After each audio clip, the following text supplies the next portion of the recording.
Sa mère, alors enceinte, avait été piétinée par l'éléphant d'un cirque. Un événement pourtant sans rapport avec la malédiction qui devait le frapper.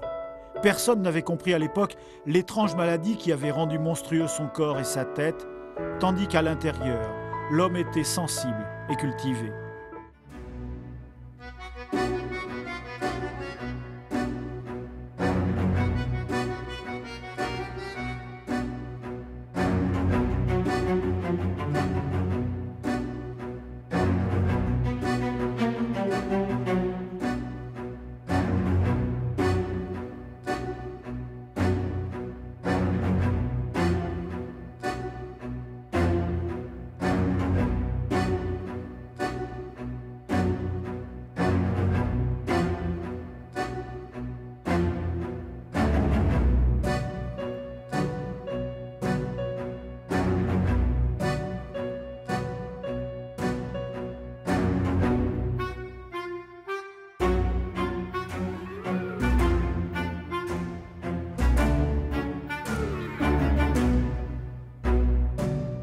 Il veut étudier sa maladie et lui offre un refuge permanent à l'hôpital.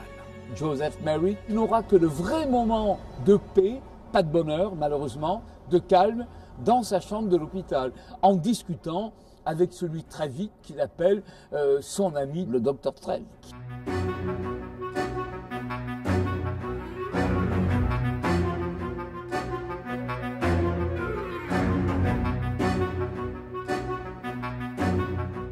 Joseph Merrick s'éteint à 27 ans dans sa chambre d'hôpital, peut-être par suicide. La nuit, il ne pouvait pas s'allonger comme vous et moi. Il devait s'asseoir et se recroqueviller, caler son dos avec plein d'oreillers et faire reposer sa tête sur ses bras. Sa tête était si lourde, elle avait la circonférence d'un ventre d'homme. Et il a décidé un beau jour de dormir couché comme tout homme. Et avec le poids de sa tête, vu sa déformation, ses malformations, eh bien, il a eu les vertèbres cervicales qui ont été rompues. Et il est mort probablement de sa propre volonté.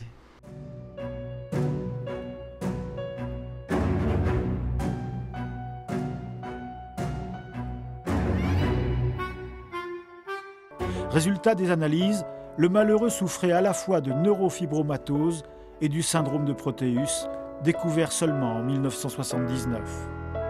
Par ailleurs, le crâne a été scanné. Les images obtenues en 3D ont permis de reconstituer le visage d'Elephant Man malade, puis, grâce aux techniques du XXIe siècle, de lui redonner le visage humain qu'il aurait dû avoir à 27 ans lorsqu'il est mort.